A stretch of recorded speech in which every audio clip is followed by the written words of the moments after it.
이 피카소가요, 이 그림을 그릴 때 있잖아요. 이 그림을 1907년에 그렸다고 했잖아요. 이렇게 피카소가 큐비즘으로 세상 사람들을 충격에 빠뜨렸을 때 우리가 굉장히 잘 알고 있는 그림이 있죠. 피카소 작품하면 이건 한번 꼭 봤죠? 알죠? 뭔지 제목은 모르겠는데 언제 한번 본 그림이죠? 이 그림, 이거 교과서에도 실려있어요. 우는 여인입니다. 이 그림의 모델이 이 그림을 그렸을 당시 태어났습니다. 자, 피카소 여자의 이야기를 하는데요. 여러분, 미리 이야기하는데 굉장히 깁니다. 굉장히 길고 굉장히 복잡하고 굉장히 많아요. 자, 잘 따라오세요. 1시간 지났네. 망했다. 지금부터 밥도 못 먹게 생겼네.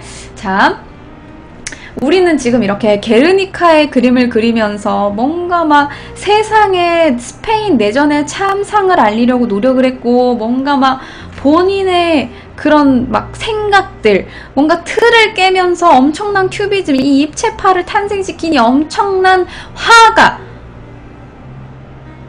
라고 생각을 하지만, 우리 헤르만 헤세 때 들어서 알잖아요. 위대함과 여자 편력과는 관련이 없다라는 거. 피카소는 바람둥이였어요. 피카소는 엄청난, 그것도 엄청난 바람둥이였어요. 그냥 바람둥이가 아니에요. 그냥 엄청난 바람둥이였어요.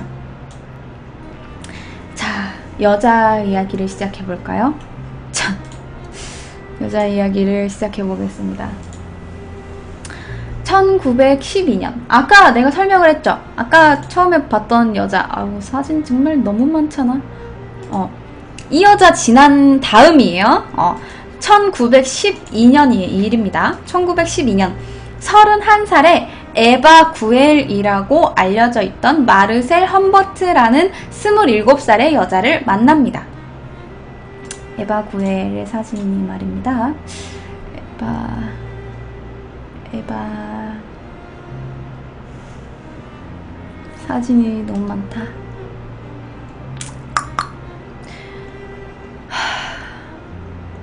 돌겠네. 모르겠어요. 없나봐요. 아, 그리고 못 보여준 사진이 있는데, 아까 내가 이야기했던 게르니카 이야기 있잖아요. 그거는 이렇게 스페인 영화로도 만들어집니다. 우리나라엔 개봉하지 않았고요. 평점을 보니까 약간 망한 것 같아요. 하지만 어쨌든 영화로도 나온 유명한 이야기라는 거. 에바가 없나봐요. 네, 모르겠어요. 자, 에바 구엘이라고 알려진 이 27살의 마르셀 험버트를 만납니다. 하지만 3년 만에 이 여자가 폐결핵에 걸려요. 그래서 병으로 막 이렇게 막 쿨럭쿨럭 막 이렇게 막 병 들어가고, 거기에다가 막 피카소는 그림을 그리면서 내 사랑 에바 막 이런 막 그림 이렇게 글귀를 적으면서 에바 난 아직 너를 사랑해 막 이렇게 표현을 했는데, 이렇게 에바 구엘이 이렇게 폐결핵으로 죽어가면서 난 자기밖에 없어요. 나는 죽어서도 자기만을 사랑할 거예요. 라고 이야기를 할 때 피카소는 바람을 피우고 있었어요. 피카소는 그때도 바람을 피웠습니다. 이름은 가비라는 여자랑 바람을 피웠어요. 새삼스럽지 않아요. 그러려니 해야 됩니다. 가비의 사진이 없나 봅니다. 내가 뭔가 다 가져왔다고 생각을 했는데 없나봐요. 어쨌든 가비 레스피나세라는 여자를 만나게 돼요. 아, 이름도 엄청 길어요. 어쨌든 양다리를 걸치다가 1915년에 에바가 사망하게 됩니다. 에바가 사망하게 되니까 이제 가비랑 그냥 대놓고 연애를 해요. 대놓고 연애를 하다가 1917년 36살에 또 다른 여자를 만나게 됩니다. 5년 사이에 여자가 지금 양다리를 걸치면서 3번을 바뀌었어요. 연애 빈 솔로 기간은 단 하루도 없고 계속해서 양다리를 걸치면서 여자를 계속해서 만납니다. 26살의 올가라는 여자예요. 26살의 올가라는 여잔데 아까 이야기했듯이 36살에 만난 사람이에요. 36살에 26살의 여자를 만나게 됩니다. 올가 이게 올가랑 피카소예요. 네, 올가는 러시아 여잔데요. 발레단의 무용수예요.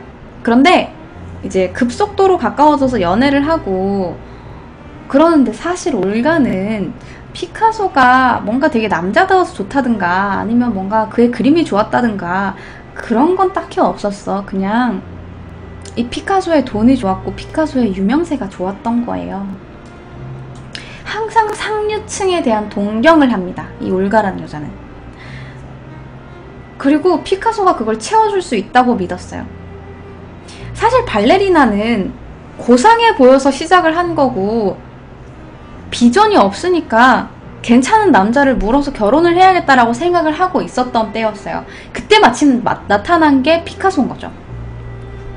그래서 자신의 최선의 선택인 결혼을 하기에 이릅니다. 주위에서 계속 말렸는데도 불구하고 피카소는 올가랑 결혼을 하게 돼요. 그런데 결혼 서약서에 뭐라고 적었냐면 재산은 물론 작품까지 공동 소유. 그러니까 우리는 이혼하면 반띵이에요. 무조건 반띵입니다. 반띵. 그렇게 이제 올가랑 결혼을 했는데요. 결혼하고 나서 이 올가는 미친듯이 돈을 쓰고 다녀요. 흥청망청 돈을 써댑니다. 그리고 상류 사회의 일원이 되기를 엄청나게 원했어요. 그래서 피카소가 이 올가를 그린 그림이 있는데요. 이런 식으로 그렸어요. 뭔가 우리가 지금까지 봐왔던 그 입체파의 그림이 아니야.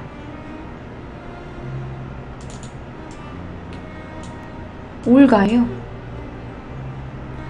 올가는 피카소가 자유분방하게 보헤미안 스타일로 그리는 걸 싫어했어. 없어 보인다고.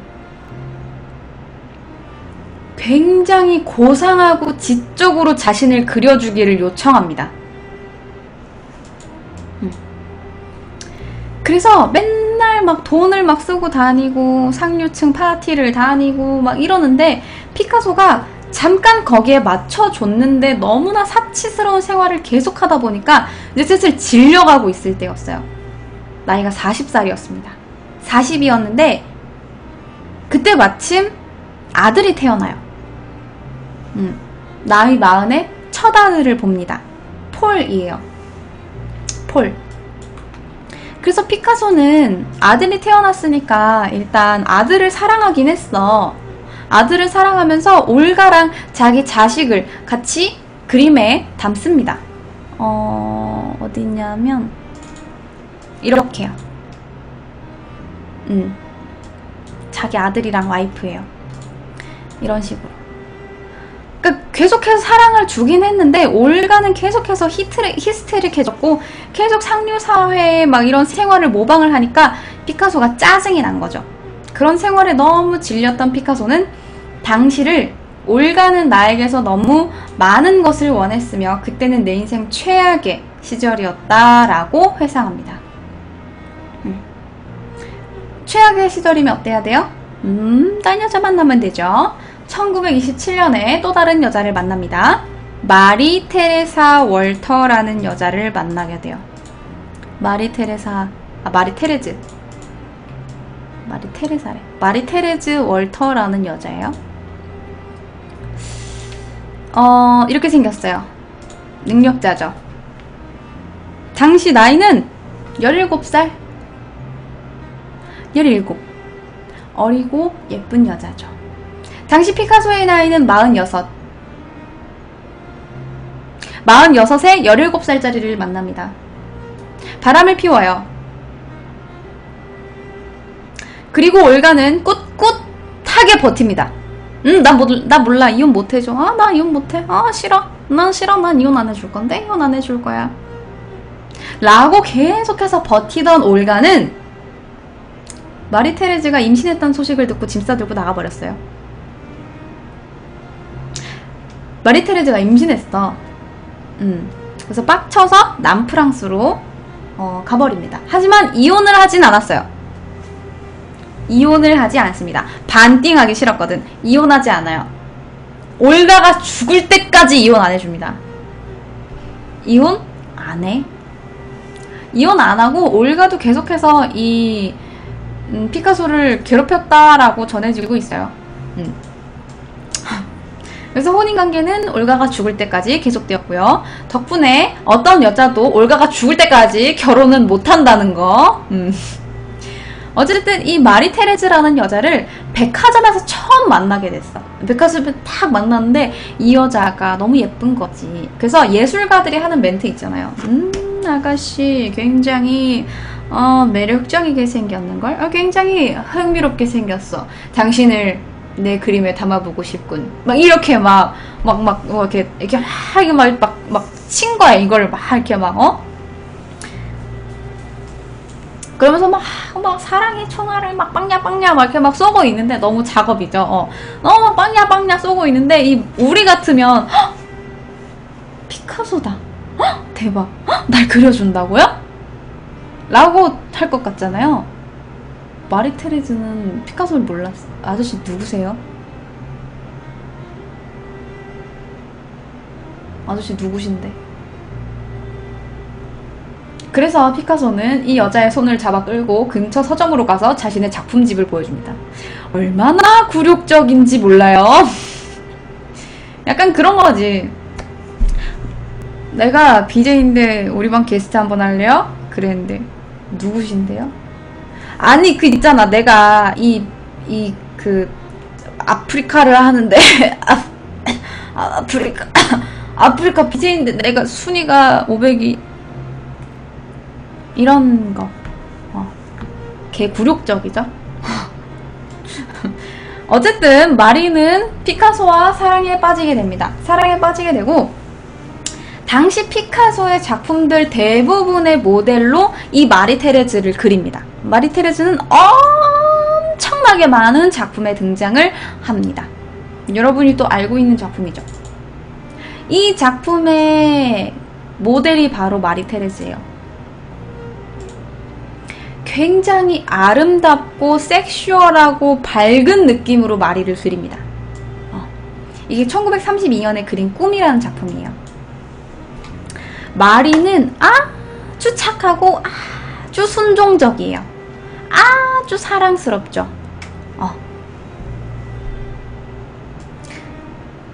너무나도 사랑스럽고 너무나도 착한 이 마리는 이제 딸을 낳았죠. 딸을 낳았는데 1935년에 낳은 딸 마야입니다. 너무나 사랑한 나머지 이렇게 마야의 그림도 그리죠. 딸을 낳았어요. 그런데 딱 딸을 낳았는데요. 딸을 낳았는데 눈이 왜 징그러워서?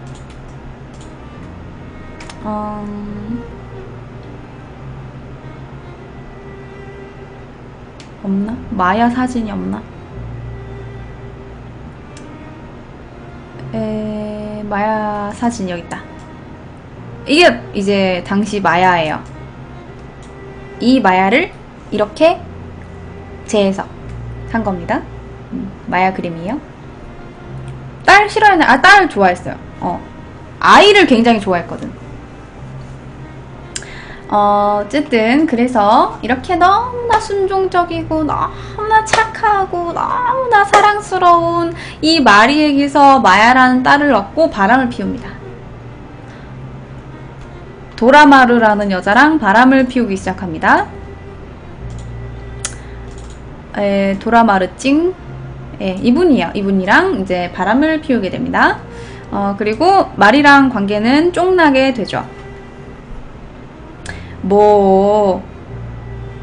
이 전해지는 말로는 그래요. 마리가, 이 여자가 너무 무식해서, 너무 착하기는 한데, 너무 무식해서 자기의 작품 세계관을 너무 몰라준다. 뭐 이런 이야기가 있는데, 당시 이제 도라마르가 착 하고 나타나니까, 거기에 혹해서, 이제 이 마리를 버린 걸로, 예, 대충 사람들이 알고 있죠. 네.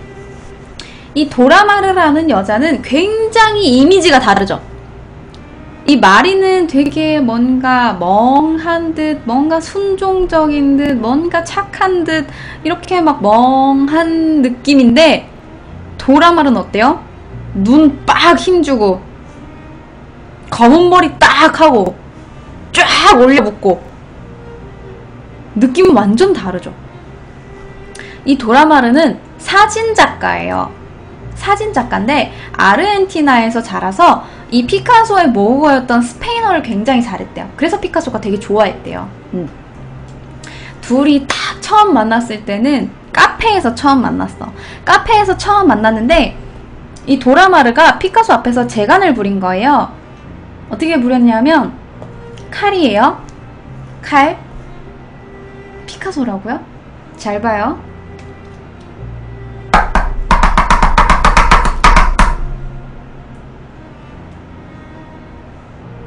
손가락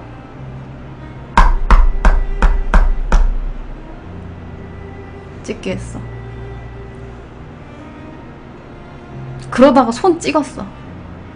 그래서 도라마르가 장갑을 끼고 피를 철철 흘렸는데 피카소가 그 첫 만남을 기억하기 위해서 피 묻은 장갑을 갖고 있었다는 이야기. 네. 어쨌든 네, 그런 이야기가 있어요. 자, 그런데 도라마르가 당시에 마음을 이렇게 활짝 열진 않았어. 약간 좀 도라마르 내 사랑, 약간 나를 받아주고 약간 이런 이미지였는데, 당시 도라마르가 자기가 키우던 강아지가 죽었대요. 그래서 이 피카소가 어떻게 이 여자를 꼬실 수 있을까라고 생각을 하다가 강아지야, 강아지. 우리 같은 강아지를 사줬겠지. 아니야, 그렇지 않아.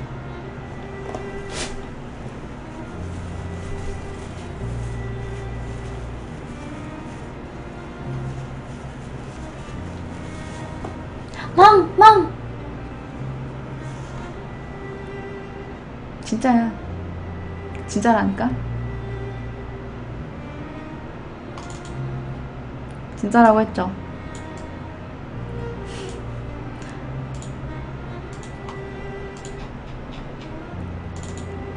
진짜라고.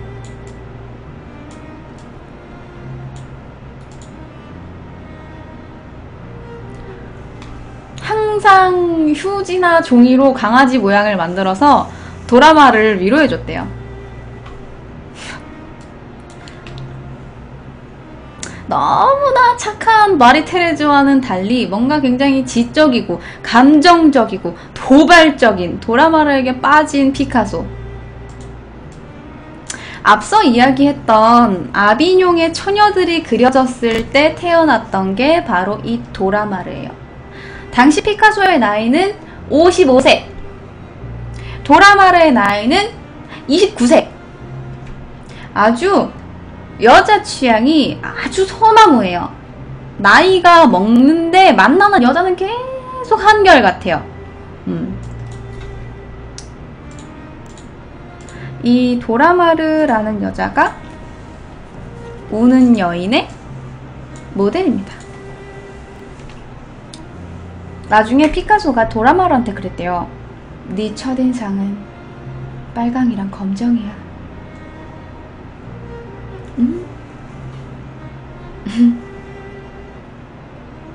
흑염룡이라는 이야기인가?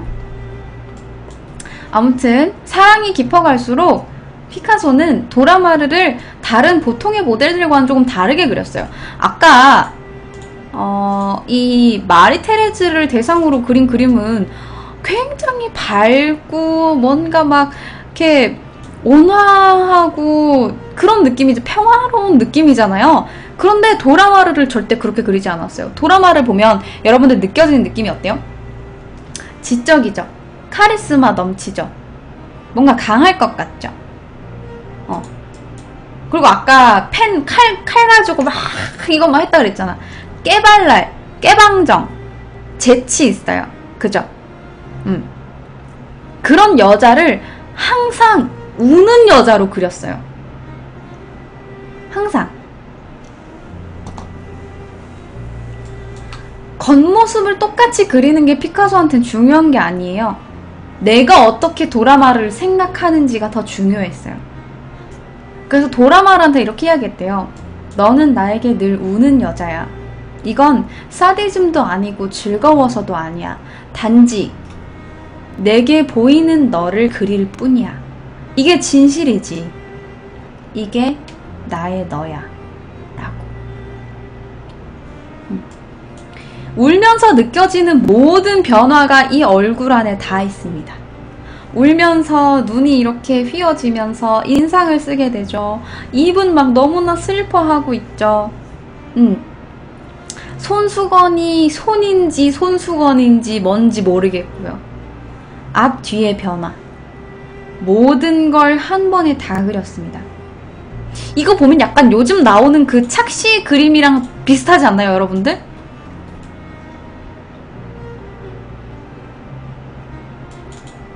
이거 같지 않아요? 난 굉장히 이걸 보고 이 생각이 들었거든요. 이런 작품 못 봤어요? 이건 사람들 이 옆모습일까 앞모습일까?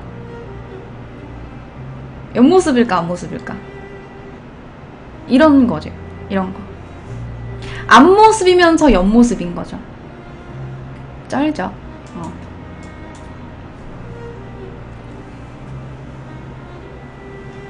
어쨌든 이렇게 옆과 앞모습을 한꺼번에 다 담았다는 거. 그리고 아까 도라마르가 사진 작가라고 했잖아요. 사진 작가인데 자기의 작업 과정을 도라마르한테 찍을 수 있게 해줬어요. 그 당시 작업하던 게 바로 게르니카입니다. 게르니카예요. 그 덕분에 도라마르는 조금 유명세를 탑니다. 그런데 이렇게나 좋아했던 것 같은 도라마르하고 정말 좋아했던 자기 딸내미 마야의 어머니 마리 테레즈 있잖아요. 이 도라마르랑 마리 테레즈랑 같이 만난 적이 있다? 같이 만난 적이 있는데 피카소 작업실에서 둘이 우연히 마주친 거야. 둘이 질투가 나가지고 자기! 나야 이 여자야! 빨리 정하란 말이야! 옆에서 막 이런 거야. 근데 여러분들은 어땠겠어요?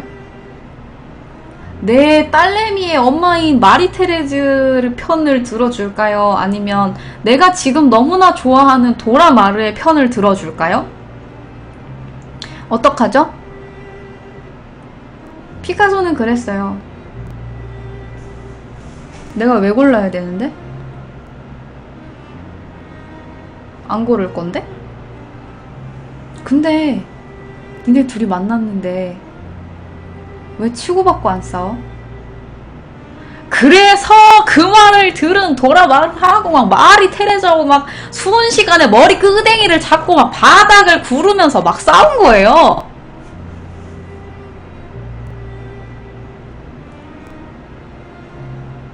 근데 이때를 피카소는 자기 인생에 가장 행복했던 때로 기억한대요.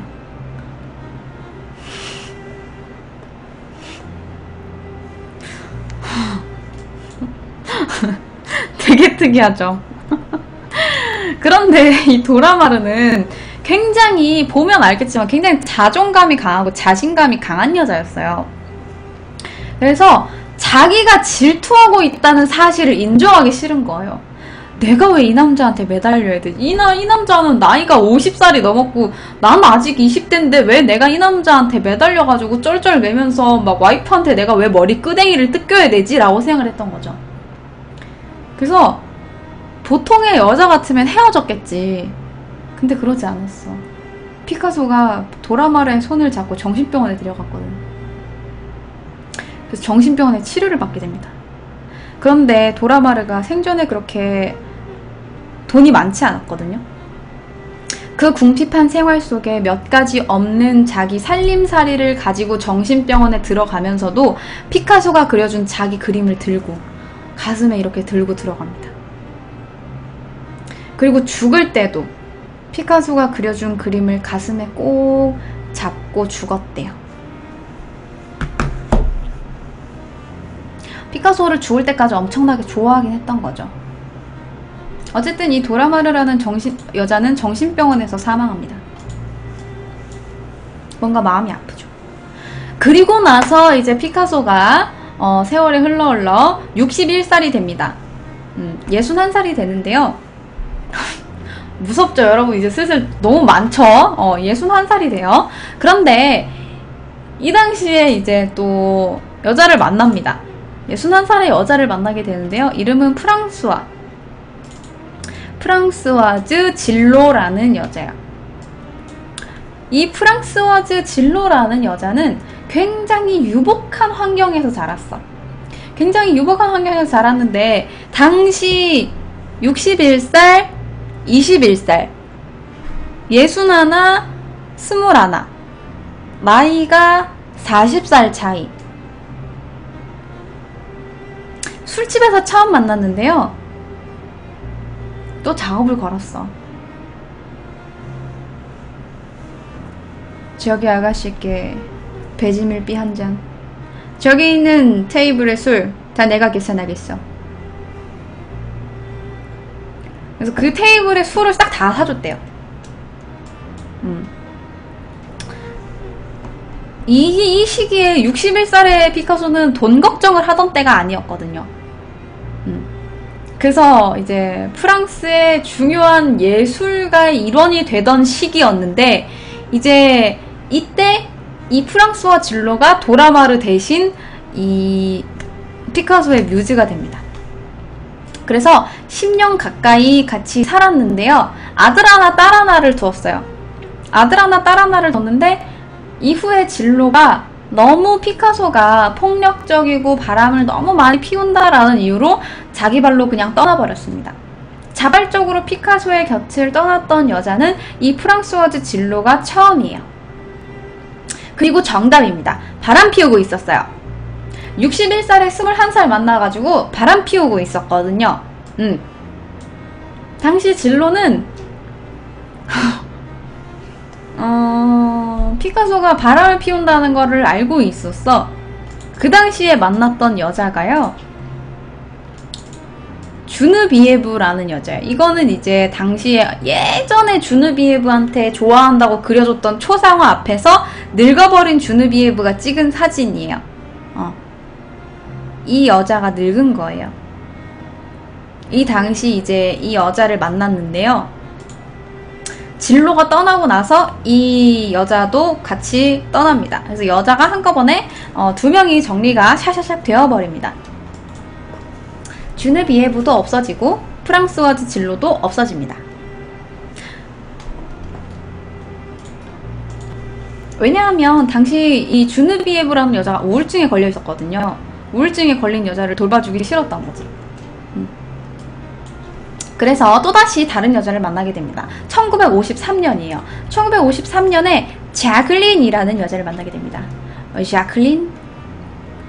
자클린? 자클린입니다. 네. 딱 보면 나이 차이가 조금 나죠? 당시 피카소가 72세, 자클린의 나이가 27살. 72살, 27살. 한결같은 여자 취향이에요. 자, 한창 피카소가 도자기에 심취해 있을 때 도자기 공장에서 일하던 이 자클린이라는 여자를 만나게 됩니다. 근데 이 자클린이라는 여자는 아주 어렸을 때 아빠가 도망가 버렸고 18살에 엄마가 죽어버려서 이미 고아였어요. 그래서 이미 한 번 결혼을 했어. 그래서 딸을 낳았다가 남편이랑 이혼을 해가지고 도자기 공장에서 혼자 일을 하고 있었던 거죠. 그래서 피카소는 자클린을 6개월 동안 따라다닙니다. 72살의 할아버지가 27살의 아가씨를 따라다녀요. 6개월 동안. 그러다가 자클린이 결국 이제 그래요. 그럽시다 라고 하는 거죠. 그래서 어느 날 자기 말고 또 다른 뮤즈가 생긴다면 나는 그냥 그녀를 축하해주고 꽃을 보낸 뒤 영원히 이 집을 나갈 거야 라고 이야기를 하고, 또 때마침 이제 만난 지 얼마 안 됐을 때 1953년에 이 여자를 만났다고 했잖아요. 1955년에 올가가 죽었어. 그래서 얼씨구나 올가가 죽었으니까 두 번째 결혼을 하게 되는 거죠. 두 번째 와이프입니다. 네. 이제 여자들을 이렇게 거쳤는데 두 번째 와이프예요. 항상 뭔가 젊은 여자가 부자 예술가 할아버지 옆에 있으니까 뭔가 이제 골드디거 같잖아요. 약간 죽으면 이렇게 잘해주다가 죽으면 이제 싹 재산 상속 받아가지고 이렇게 샥 한몫 챙기고 나중에 막 이제 막 남자 만나고 돈을 막 뿌리고 벗어보아라 막 이런 거 있잖아. 그런 거 할 것 같은데 자클린은 그러지 않았어요. 그냥 항상 옆에서 피카소가 예술을 할 수 있도록 도와줬고, 피카소가 밤에 자클린을 불러도 그냥 계속 옆에 있어주고, 늙으면서 건강이 악화돼가지고 막 히스테리를 부리면서 막 아파! 막 밥이 질다! 막 이러면서 막 밥상을 엎어도 그냥 옆에서 그래요 그냥 막 이런 식으로 신경이 날카로워져도 다 받아준 거야. 피카소의 모든 걸 받아줬다고 합니다. 다 뒷바라지를 다 해줬대요. 그래서 피카소는 1년에 이 자클린의 그림을 한 70점 정도를 그릴 정도로 자클린을 엄청나게 좋아했죠. 봐봐요. 이렇게 똑같죠. 굉장히 이 자클린을 대상으로 다작을 합니다. 그리고 결국 이 자클린은 피카소가 죽을 때까지 20년간을 함께해요. 대단하죠. 그런데 피카소가 이렇게나 여자를 막대하고 바람을 피우고 해도 여자는 계속해서 끊이지 않았어. 심지어 이건 막 돈 때문이다라고 생각할 수 있잖아요. 그런데 그러지 않았어. 마리 테레즈는요, 1973년에 피카소가 죽었거든요. 1973년에 피카소가 죽고 4년 뒤에 피카소 따라서 목을 매달아 자살을 합니다. 그리고 자클린은 피카소를 묻던 날 눈이 오는 날씨였는데 밖에서 피카소의 무덤 옆에서 같이 잠을 잤고요. 피카소의 장례식에는 피카소의 자녀들도 못 오게 했는데 피카소가 죽은 지 13년이 지난 뒤 자클린도 권총 자살로 생을 마감합니다. 그리고 피카소의 손자는 장례식에 참석이 금지당하자 자살을 했대요. 그러니까 피카소가 죽고 나서 죽은 사람만 3명이 넘어요, 지금. 왜냐하면 자클린이 재산 상속으로 다른 가족들을 아예 장례식에 못 오게 했거든요. 무슨 사이비 종교네요. 그래서 내가 여러분들이 너무 복잡할까봐 피카소의 여자들 가계도를 내가 가져왔습니다.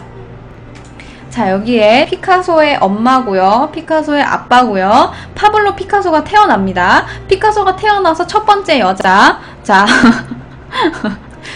올리비에를 만나게 되고요. 자, 7년 동안 유부녀랑 만나다가 헤어집니다. 그러다가 에바라는 여자를 만나게 되고 이 여자는 3년 만에 폐결핵으로 사망합니다. 그리고 동시에 바람을 피우고 있던 이 올가라는 여자한테서 한 명의 아들을 얻었고요. 아들이 밑에서 쭉쭉쭉 3명의 자녀를 낳습니다. 올가랑 헤어지고 나서 마리라는 여자를 만나죠. 마리라는 여자를 만난 다음에 한 명의 딸 마야를 낳습니다. 자, 마야를 낳고 나서 또 다른 여자를 만나게 되죠. 우는 여인의 모델이 된 이 도라마르라는 여자를 만나게 됩니다. 그런데 이 도라마르를 만났는데 나중에 또다시 바람을 피우게 되죠. 바람을 피우면서 이제 진로라는 여자를 만나게 됩니다. 진로 사이에서 아들과 딸을 하나씩 낳게 되고요. 진로가 너무 이제 지긋지긋하다, 피카소는 너무 바람을 많이 피운다 라는 생각으로 또다시 이제 피카소의 곁을 떠나게 되고, 또다시 피카소는 다른 여자를 만납니다. 다른 여자 이름은 자클린이에요. 자, 자클린이 피카소가 죽을 때까지 20년간 둘이 같이 행복했다라는 이야기.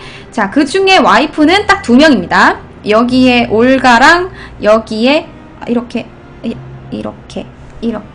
자, 이 올가라는 여자랑 자클린이라는 여자, 부인은 딱 2명이고요. 여자는 이렇게 중간에 많고요. 이 여자들 말고도 중간에 또 있긴 있어요. 자, 인생을 엄청나게 재밌게 살았죠. 자,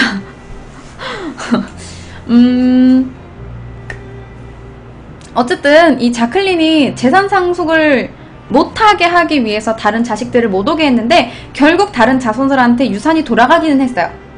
그런데 자클린이 제일 많이 상속을 받았고요. 그 다음이 피카소의 아들하고 자녀들한테 조금씩 돌아갔고, 마야한테도, 자기 딸, 피카소의 딸한테도 10분의 1, 재산의 10분의 1 상속을 받았고, 또 진로랑 사이에서 나왔던 아들과 딸한테도 재산이 돌아갔대요. 당시 재산이 한 1조 원 정도 됐다고 하니까 한 10분의 1 받아도 나는 불만은 없을 것 같아요. 감사합니다 하고 먹고 떨어져야죠. 자, 보통은 뭔가 예술가라고 하면 막 굶주리면서 막 헝그리 정신이 막 있으면서 내가 배가 고파도 이 작품을 완성을 하고 죽으리라 막 이러면서 막 은박지에 막 그림 그리고 제발 한 푼만 줍쇼, 막 이 작품을 내가 1,000원에 팔겠습니다, 밥 한 번만 주시면 제가 이 작품을 드리겠습니다, 약간 이러다가 죽고 나서 재평가되면서 막 이 사람이 이렇게 힘들게 그렸는데 막 은박지에 그린 그림이 막 몇백만 원이고 이렇게 될 것 같잖아요. 후대에 인정을 받는 게 굉장히 우리가 생각하는 보편적인 예술가인데요. 피카소는 아주 예외적이에요. 살아있을 때 세계적인 명성을 누렸고 엄청난 부도 누렸습니다. 세계에서 가장 비싼 그림 50개 중에 7개가 피카소 거예요. 걔 부럽다. 하나만 있었으면 좋겠다. 하나만 있었으면 좋겠다. 하나만 있었으면 좋겠네. 자, 어쨌든 정말 대단한 거죠. 정말 대단한 거예요. 얘기했잖아요. 이 사람은 노력하는 천지였다니까. 그래서 어쨌든 여자 관계는 이러합니다. 여자 관계만 한 30분 떠든 것 같네요. 망했네. 자, 어쨌든 피카소는 예술가로서 75살에 디에고 벨라스케스를 뛰어넘기 위해 그의 작품을 재해석합니다. 자, 다시 처음으로 돌아가서 디에고 벨라스케스의 시녀들을 한번 볼까요?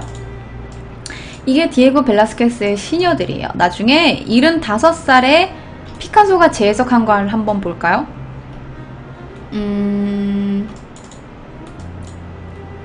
이게 바로 피카소의 시녀들이에요. 피카소는 7살 때부터 굉장히 치밀하고 정확하게 그림을 그렸어요. 그리고 이미 13살에 라파엘로처럼 그릴 수 있었어. 라파엘로가 누구냐 하면 미켈란젤로, 뭐 레오나르도 다빈치, 그 다음에 라파엘로예요. 3대 거장. 라파엘로처럼 그릴 수 있었어. 15살에는 이미 벨라스케스랑 똑같이 그릴 수 있었어. 하지만 그의 작품에는 뭔가 하나가 결여돼 있었죠. 뭐죠? 어린이다운 서툼, 소박함, 그런 게 없었어. 13살, 14살에 이미 선생들보다 더 잘 그렸으니까 15살에 이렇게 그린 것처럼. 이걸 누가 15살에 그렸다고 보겠어요? 이미 너무나 잘 그렸어요. 그런데 이미 10대에 완벽하게 어른처럼 그릴 수 있었던 이 피카소는 이렇게 엉망진창인 어린아이처럼 그리기 위해서는 80년 동안 노력했어요. 우리는 이 피카소가 사실 진짜 별거 아닌 것처럼 어린애처럼 자기 마음대로 그냥 쓱쓱쓱 그려가지고 92살까지 5만 점의 작품을 남겼다라고 생각을 하죠. 피카소의 작품 그 작업실에 들어가면 항상 피카소는 무슨 작품을 완성을 하고 있었대요. 항상 작품을 마무리를 하고 있었다고. 그러면 드는 생각은 뭐예요? 아, 쟤는 진짜 작품을 찍어내는구나. 쟤는 그냥 천재니까 뭐 하나 딱 보면 그냥 막 그릴 수 있는 거구나 라고 생각을 하겠죠. 근데 아까 내가 보여줬죠. 아비뇽의 처녀들 같은 경우만 봐도 그냥 그리지 않았어. 연습했어. 엄청나게 많이. 스케치를 그렸어.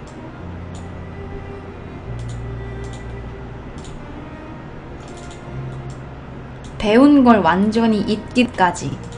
그동안 자기가 엄청나게 잘 그린 그림을 그리기 위해서 노력했던 그 많은 작품들 다 그냥 갖다 버리고 어린이처럼 단순화시켜서 그리기 위해서 엄청나게 노력했어. 천재가 연습벌레였단 말이야. 대단하죠. 피카소 집에는 항상 어린아이들이 있었대요. 뭐 딸이었을 수도 있고 손자 손녀였을 수도 있고. 어쨌든 나이가 든 피카소는 어린이들의 작품을 모방하지 않았을까? 이미 10살 때부터 다른 사람의 작품을 모방하던 이 아이는 커서 어린이들의 작품을 모방하지 않았을까? 어린이들의 눈은 항상 혁신적이고 순수하고 정확하니까. 어린이처럼 세상을 바라보기 위해서 어떤 사물을 바라볼 때 자기만의 방법을 정해놓지 않았대요. 항상 편견과 고정관념을 버리고 보이는 그대로를 봤다고 합니다. 그리고 굉장히 오래 살았죠. 92살까지. 우리는 피카소가 뭔가 엄청나게 대단한 역사적 인물이라고 생각해요. 그런데 아니야. 살아있었어. 여러분들의 어머니가 외국에 가면 보셨을 수도 있었어. 굉장히 최근의 사람이에요.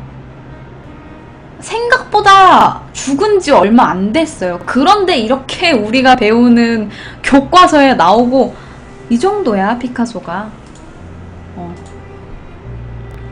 그래서 이제 너무 못 보여준 사진도 너무 많다. 피카소가 나중에 이제 이런 작품을 하기도 했는데 이건 자전거예요. 원래 자전거였어. 자전거 안장에 자전거 손잡이를 떼가지고 황소를 만든 거야.